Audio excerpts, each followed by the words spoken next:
Welcome to the Luxury Listing Specialist Podcast with Michael LaFido, where top luxury agents reveal their best practices, plus interviews with real estate industry influencers, thought leaders, and luxury marketing experts. You'll come away from each episode with new strategies and tactics to dominate high-end homes in any market. And now for the latest episode of Luxury Listing Specialist. Here's your host, luxury real estate expert, coach, and trainer, Michael LaFido. Welcome back. Michael LaFido here. Welcome back to another Luxury Listing Specialist podcast. I'm really excited about today's guest. Before I introduce him, just a couple reminders. If you have any questions about luxury 2021, the real estate market, please comment below, shoot me an email, michael@marketingluxurygroup.com, michael@marketingluxurygroup.com.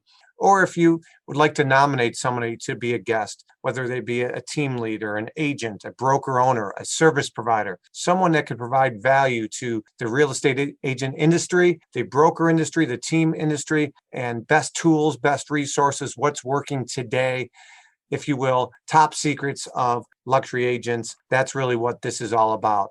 Again, if you have read our book and you get some value, please leave us a like, leave us a review, Luxury Listing Specials. We're actually going to be starting something new. So anybody that does leave us a review on the podcast, which is on iTunes, Spotify, and Stitcher, anybody that leaves us a review for our book, you will be automatically entered into a drawing where we'll send you a signed copy of Luxury Listing Specials. So again, if you get value, please leave us a like and a review or a comment.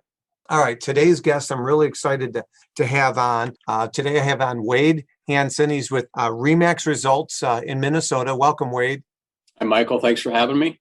Absolutely. You and I met a few years ago, actually in Indiana at a Remax, actually it was at Wisconsin. It was in Wisconsin at Remax Integra. I spoke at an event and they had all the top Remax agents from Minnesota and Wisconsin.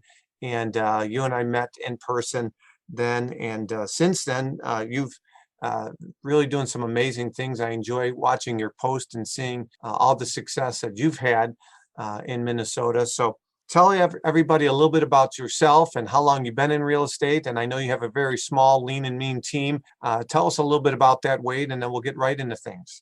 Yeah, so I've been doing this. I got licensed in 1999. So this will be my 22nd year in the business. I currently run a very small team. I've got one buyer's agent and a full-time admin. We're kind of a group of Navy SEALs, as I've said before. And I've seen it all, the ups, downs, and everything in between. So it's been quite a ride, but it's been good. And I met you, like you said, 3 years ago. Got the designation, read your book. Has definitely gotten some good takeaways out of that. So thank you for what you do. Oh, appreciate it. Thank you. Yeah, we're enjoying it. You know, last year there were more and more upper end properties that sold than previous years in most markets. Many people are looking at more land and more estate type homes. So let's jump right in. So what services do you service, I guess? What areas do you service in the Minnesota area for those that aren't familiar with Minnesota, and talk to me about the radius that you serve? Some agents are really local, hyper local. They farm an area, they farm a neighborhood. Talk to me a little bit about you and your philosophy there. Yeah, so I'm on the East Metro in the Twin Cities. So I'm on the St. Paul side of the Twin Cities. I do service the entire Metro. I would say probably 80% of my business is east of the river on the St. Paul side. And I do dabble in Western Wisconsin as well. I'm licensed in both states. So I do sneak over into, on the other side of the river into the Hudson, Wisconsin area as well. Okay. And you have a small team, you mentioned. You have a buyer's agent. Last year, I think you shared with me before we started, you did about 130 deals. Is that correct?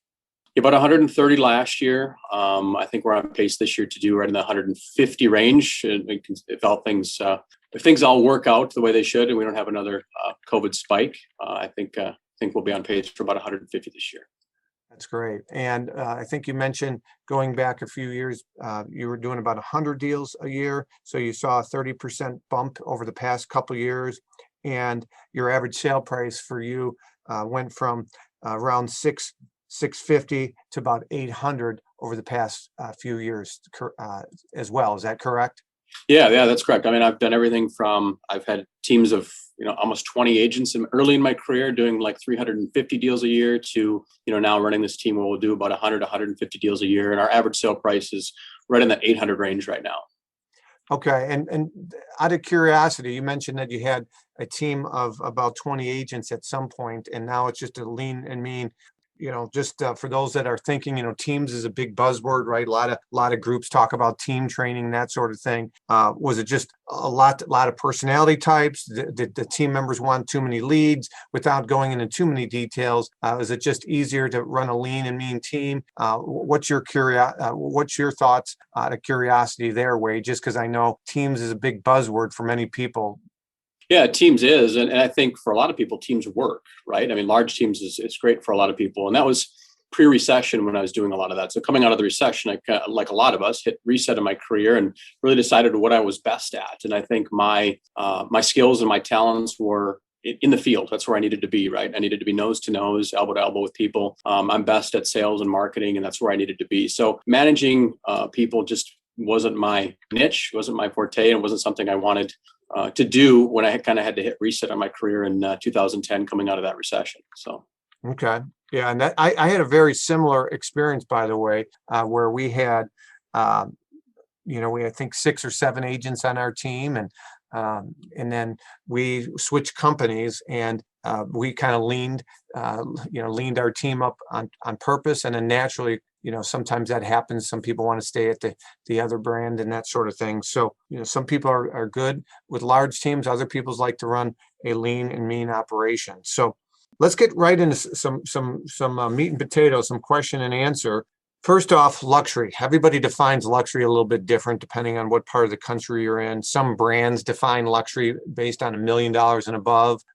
Some brands have redefined luxury. I believe Keller Williams just rechanged the way they determine what luxury price points are. Out of curiosity for you in your market, how would you define luxury when it comes to price point? Now, we know everybody defines luxury, whether it be style, whether it be the experience, whether it be the various features of a home. But from a price point standpoint, Wade, how would you define luxury for the markets that you serve? Yeah, I guess I've always defined luxury, regardless of the market that I'm in, is about 1.5 times the average sale price, right? So the average sale price in my market is about $375, and my average sale price was about $800,000. So I was almost double the average sale price. So to me, luxury has always been defined as about 1.5 the average sale price, no matter the market you're in my opinion. I don't think you can run a business, at least in my market, successfully doing only uber upper bracket properties, right? You can't hit a home run every time. You got to have some base hits and some doubles and some triples. It's just one of those. You can't have a successful business, in my opinion, in my market, only specializing in those 7-digit properties, because we just don't have enough of them that trade. Mm-hmm. No, that's a good point. So a lot of things we talk about with real estate agents is diversify your portfolio. So your portfolio being the homes you represent. So whether it be, you have some starter properties that you represent, whether it be buyer or seller, average price points for the markets you serve, upper end or high end, which we define for our course as 2 times the average sale price for the market you serve, and then luxury, which is 3 times plus the price point, average price point for the markets. So you really hit the nail on the head there. I just want to reiterate to our listeners that you want to diversify a little bit. So, if the homes that are selling are more the entry level and starter price points and average, don't give up on those. Still, work those, but then perhaps add some high end and some luxury to your portfolio. Yeah, and to kind of dovetail off that, using your skill set and your talents that you have in the upper bracket, bringing those down into an average sale price really sets you apart in that market as well, right? And so there's not, it's very easy to transition those skills and those talents and those techniques into that marketplace as well. And a lot of that comes from referrals, right? You sell a $1 million house to somebody, and their kid's now a first-time home buyer, and you're going to sell their kid that $500,000 house. Yeah. So. And the exact opposite as well, right? You sell the kid the $300,000 to $500,000 home. They have a good experience. Maybe mom and dad was at the inspection and they like your style, or you hit it off. Daniel Kahneman once said, Nobel Peace Prize winner, people would rather do business with someone they like and they trust rather than someone they don't, even if that likable person is offering a lower quality product and service at a higher price. So I teach agents all the time to offer that higher quality product or service, be likable, and that's how you attract more opportunities. So have you noticed any different demands from buyers or even sellers? Here we are, in 2021, than perhaps a year ago, early in 2020, before the pandemic hit. What are you seeing in your market up in Minnesota? Drastic changes. Yeah. I mean, when COVID kind of first hit March 15th of last year, almost this 1 year anniversary, I feared recession all over again. I've been through the bad times, so I feared that all over again. And it's done just the opposite here. So we've had everything from COVID. Of course, we had the riots happening in the cities of Minneapolis and St. Paul last June. So all of those things have kind of driven people out into the suburbs. And some of the things that they're looking for right now are more space, more outdoor space. Pools are suddenly valuable in Minnesota. We can use them, 3 months out of the year, and suddenly they're at an all-time high as far as value. Dual office spaces. People are learning that they can commute into the city only, once or twice a week and work from home the rest of the time. So I'm seeing a lot more demand, as I'm sure everybody is, for just more space and more usable space within their home. The open concept isn't quite as popular as it was a year ago, just because of the noise factor, right? My kids are homeschooled, mom and dad are working from home, and you want to have a little bit more designated space. So yeah, I'm seeing a lot of things different. Even folks that bought homes from me 2 years ago are now upgrading or moving into something different because the spaces just don't work anymore. Mm-hmm. Yeah, that's a great point, and that's very, very similar way to what other guests and other people that we're speaking to are seeing across cross markets, so to speak. Now, first off, I noticed we talked a little bit offline. You were rated the #1 luxury real estate agent for Remax, and I saw a posting of it. So first off, congratulations on that. Thank you. So I said, did you internally, calculate that? How did you come across? Obviously, Remax is an amazing brand. Ann Miller, she's doing some great things with the Remax collection division. She actually attended one of my trainings about a year ago. And I asked you, how did you find out about that? And what was your answer? This little trophy showed up in the mail, actually. Yeah. The award season is February, and this season was a lot different due to COVID, right? So your awards show up in the mail, and I had no idea, and that showed up, and that, I was #1 in the entire state of Minnesota. So it was quite an accomplishment for my team. Yeah, that's a great job. Congratulations. And I always teach real estate agents, read your audience, understand, right? We talk about mirroring, we talk about disc personality. Wade is a left brain analytical. You could tell he's got a cool, calm demeanor about him. And again, you just don't know when you're dealing with a buyer or seller necessarily what their personality types are ahead of time, right? So do some research. Do some research on them through social media, through various platforms. And you do want to adapt a little bit your presentations, whether you're working with a buyer or a seller.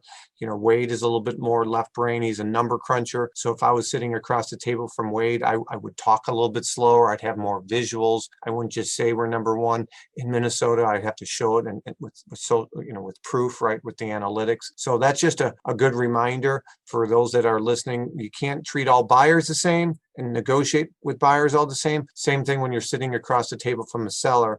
You have some emotional sellers and you have the logical sellers, and the way you communicate with your clients makes the experience better. You might be able to articulate and get through to them a little bit more, and you'll get better results. So from a list to sale ratio, you said about offline, you shared with me about 65% of your deals are more seller based and around 35% are buyer based. Are you seeing, first off, in Minnesota, every terminology, every state terms it differently, but is dual agency allowed in Minnesota? Yes, we do allow dual agency, and specifically, it's a great question. Specifically in the upper bracket for me, on, we'll say, the 750 and up properties, I do dual agency about 25 to 30% of the time, which is a pretty high number. And I think that's just a direct result of the marketing that I do to bring the buyer to the property, right? Mm-hmm. I think a lot of agents' mindsets, especially in the under $500,000 range in my market, is just stick a sign in the yard, put it in the MLS, and hope somebody shows up to buy it. I think if you're willing to spend the money on marketing, you can, attract that buyer and manage both sides of the transaction in a dual agency situation. So, and you bring up a good point. I find too, the upper price points you go, you're going to see an increase of dual agency because of, in your case and ours, we're doing some really outside the box creative marketing, but also there are a little bit, many times they want to deal directly with the agent. I'm not sure if they think they'll get a better deal or whatever it is, but we've found historically that the higher up you go in price point, the higher percent of dual agency occurs. And out of curiosity, for your other price points, let's just say 500 and below, what percent of the time on your listings is dual agency occurring? Less than 10%. I'd say like 5% of the time. Yeah. Yeah. And so about five to six times more in that upper price point. Good information there, Wade. I appreciate that. Hi, it's Michael LaFido here with a quick break from the podcast. If you are committed to increasing your average sale price and you want to work smarter, not harder, then you want to check out luxurylistingspecials.com, where you'll find out more information about the Lux designation along with some additional resources. Again, I'll repeat, check out luxurylistingspecials.com. And now let's get back to the show. Talk to me about what kind of advice would you have for, you got an agent, maybe they're newer, maybe they're not newer, they're a veteran agent, but their sweet spot has been, the average price properties. Talk to me about what advice would you have for them as to if they want to break into the upper price points, break into luxury, so to speak. What advice would you have for them? Oh man, I could talk about that forever. There's a lot of things. I think one, I'm blessed to have a really strong admin. She's phenomenal at what she does. She's really professional. She has the same level of high standards that I have. I think, to our core, our standards are just high. Whether you're selling a $200,000 home or a $2 million home, we have the same standards and we're going to treat that client the same. I would say kind of back to what you were talking about a minute ago, talking about personalities and analytical and so on and so forth. I think the one thing that probably separates me from my competitors it's taken me a while to realize this is just who I am and how I operate my business and why I'm successful in the upper bracket is I'm trying to remove as much emotion from the transaction as possible. It's a very emotional transaction. And I think if we can just take that and table it, I think that the client's going to benefit, right? I think if the client gets emotional, I think the client loses 9 times out of 10, whether you're buying or whether you're selling. I think that the people that I like to hire in my life, whether that's a financial advisor or an attorney or a doctor, I want the facts. I want to know what's best for me, and I'm going to take their advice and run with it. And that's really how I operate my business. I'm going to give you the facts. I'm going to tell you what's best for you and your property every time. I'm always going to do what's best for you. And most of my clients are, whether they're CEOs, CFOs, athletes, politicians that I've worked with in the past, they rely on that advice from their expert and they'll follow that advice. So I think that I see too much emotion from a lot of agents that are used to doing that average sale price, and yay, we wanted multiple offers and we, just get really emotional about the transaction. Really what we have is an asset here and we're going to try and maximize the value of that asset and get you as much money as possible, shortest amount of time with the least amount of pain, right? Mm-hmm. Very, very good advice. So talk me through that. That sounds I'm playing devil's advocate here now, Wade. That sounds great in theory, but you present an offer to me. You're the listing agent. I'm the seller. I have a high price point home. I feel like in my mind it's worth X, and we marketed it. You convinced me to market at a certain price point to get more activity, and I have. And we get in my mind, a lower offer, and I'm upset. And I'm telling you, hey, Wade. I don't even want to counter these people. How would you calm me down? How would you bring me back? So the emotion is less in that conversation. Yeah, again, kind of going back and looking at the facts, right? All right, Mr. and Mrs. Seller, and I realize this isn't the number you're looking for, but let's take a hard look at how many homes have transacted and sold in the last 6 months in this price point. There's been, let's say, one sale in this price point. We have that buyer that's going to move through the market in the next 6 months on the hook. Let's see what we can do to reel them in, right? I mean, I think you just have to look at the facts. This isn't, there aren't 10 people in line waiting for a home like yours, right? We've got that one person, and let's see if we can, bring that person to the finish line. So I think just working with market data, working with the facts, and trying to not convince them, but share with them those data and facts, I think can definitely remove some of that emotion. And look, in some cases, I'm always going to do what's best for the seller. In some cases, I'm okay with rejecting an offer.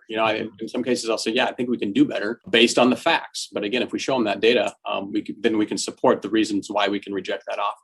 Yeah.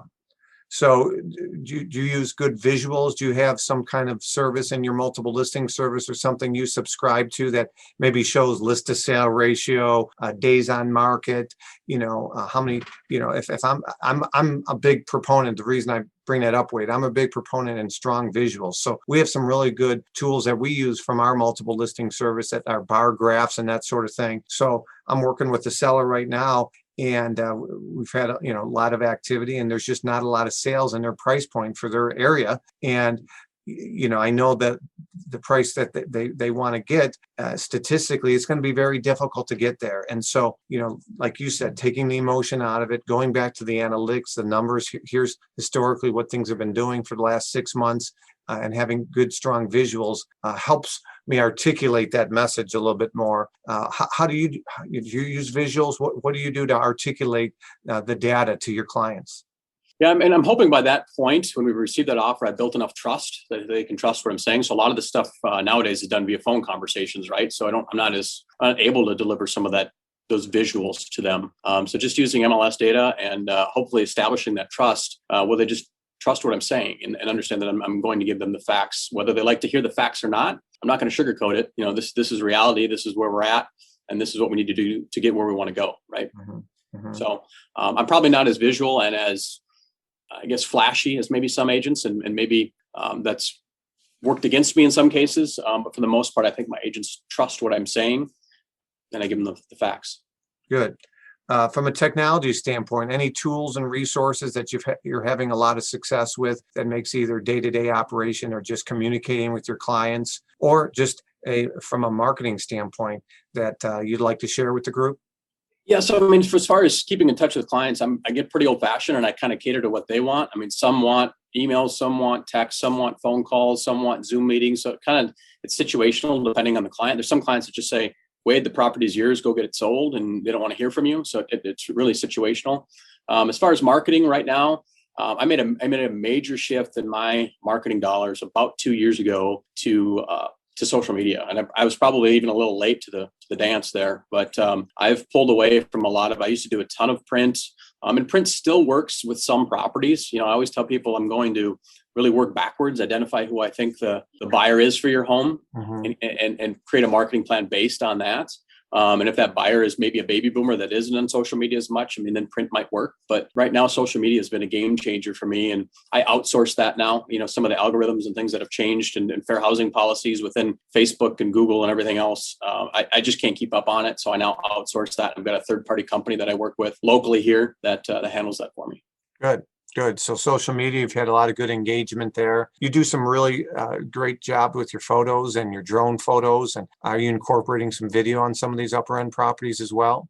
Video is huge. Yeah, a lot of video, and making sure that you're doing the 15-second, the 30-second short videos that are going to get to them on the Instagrams and the Facebooks and things like mm-hmm. that. And then making sure that you're getting it in front of the right eyeballs. So video's been a game changer. And I think you probably answered this, but what's one thing that totally you feel like is your unique value proposition? One thing that Wade Hanson is known for, in your opinion, that totally sets you apart from perhaps other agents selling luxury, dabbling in luxury, or that are focusing in luxury? Oh, that's a great question. I don't know that there's just one thing, but I would say it really comes down to just having high integrity. And you can't fool these savvy consumers. You've got to have a really high level of integrity. They have to know that their needs are always going to come first. You're not chasing a commission check. And I'm okay saying no to a deal if it's not right for them, if it's not right for me. I think just having that really good set of core values and high integrity is really what sets me apart. I would say 70% of my business, almost 75 last year, came from referrals. And I think that's a sign of, just how I treat people, and them feeling confident they can refer me to their friends.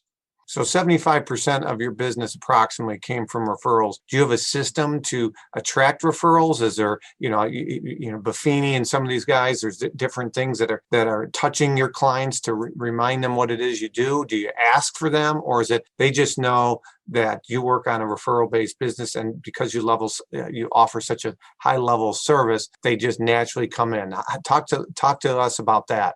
It's a little bit more natural for me. I guess I'm not out there asking for referrals. I try to always stay top of mind. Again, social media is a good way to do that, reminding people that what I do for a living, and I've been doing this for 22 years, and I've got the background and the experience, and I'm not one of these newbies that's just jumping on the real estate bandwagon right now because it's hot. And I just think it's the gray hair syndrome, right? I've been doing this long enough. People just know that who the go-to guy is in the local marketplace, and I'm fortunate enough to be that person. Did you say the great hair system?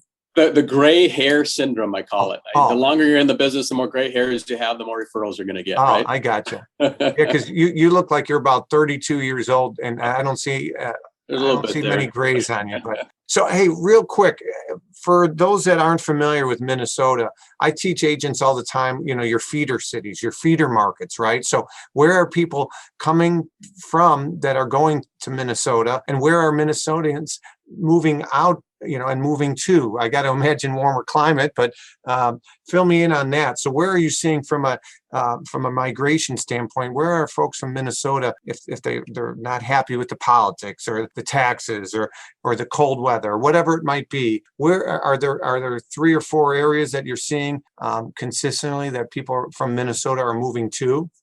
Yeah, right now I would say Florida, Arizona, and I'm starting to see some Texas, like Austin, some of those areas. I'm starting to see some of that, but I would say Florida and Arizona have always been the 2 front runners for obvious reasons. Florida and Arizona, the weather, and then I think taxes in Florida are much lower income tax, that type of thing for my clients. As far as coming here, that varies. We 3M's a major corporation here. My community that I live in is a bedroom community for 3M. So we get people from all over the country, all over the world for that matter, that relocate into 3M. Ecolab, we have physicians, Travelers Insurance. We have a lot of, General Mills, a lot of, Fortune 500, even Fortune 100 companies here in the Twin Cities metro. That's even changing a little bit. Our relocation business has really softened, obviously, with COVID, just people finding out that they can work from home and don't have to work and live in the local marketplace anymore. So that'll be interesting as we continue to progress through COVID, how that changes where people come from and where they go, because I definitely think that will change.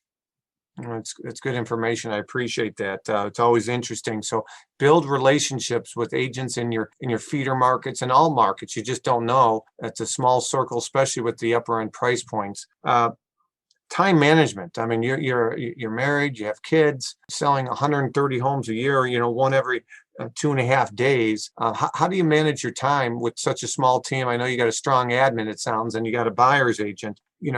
Talk to me. Are you 3 or 4 nights a week you're gone? As every weekend you're gone? Talk to us a little bit about that, because time management is one of the things that many agents struggle with that are selling 30 homes a year, let alone 130 a year.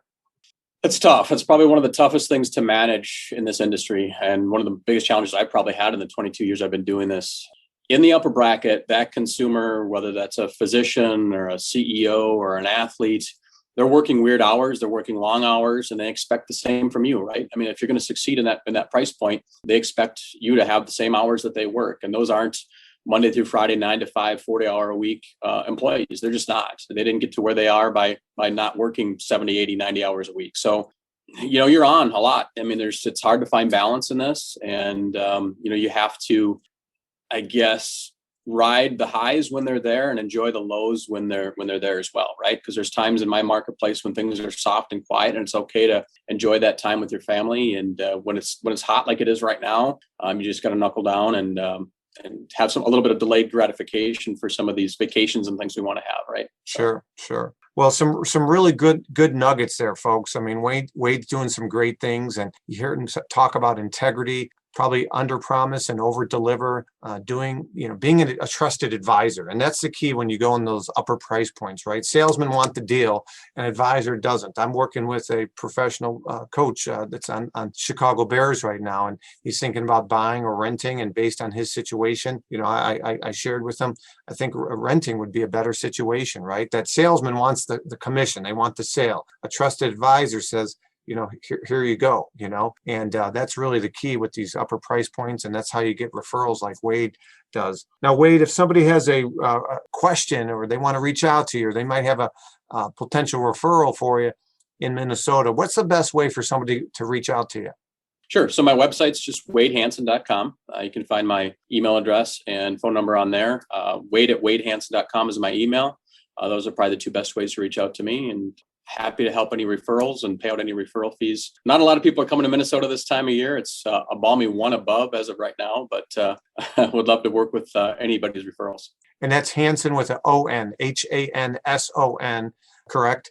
That's correct. Thanks for pointing that out. Yeah, no problem. So again, thank you for your time, Wade. Michael LaFido, if you guys have any questions whatsoever for Wade or for me, shoot me an email, Michael@Marketing Luxury Group. I'll make sure I get those over to Wade. And as I mentioned, if you have any questions whatsoever, please shoot them over to me. As I mentioned, we are starting a new series in 2021. We're basically giving away a book a month, and we're going to be increasing that with some other things. So if you get some value from this episode or a future or past episode, please don't keep us a secret. And exciting news, we just launched. I'm co-founder of a diversity designation. You can go to diversitydesignation.com for more information. But if you're an agent that works with a melting pot in a community, you're looking to differentiate and bring more value to your marketplace in 2021, check out diversitydesignation.com. I'm a co-founder of that. We have some amazing trainers, and really looking forward to doing some great things in our industry there. So keep raising the bar in real estate. I'm your host, Michael LaFido. Remember to prove others wrong. And until next time, take care, everybody.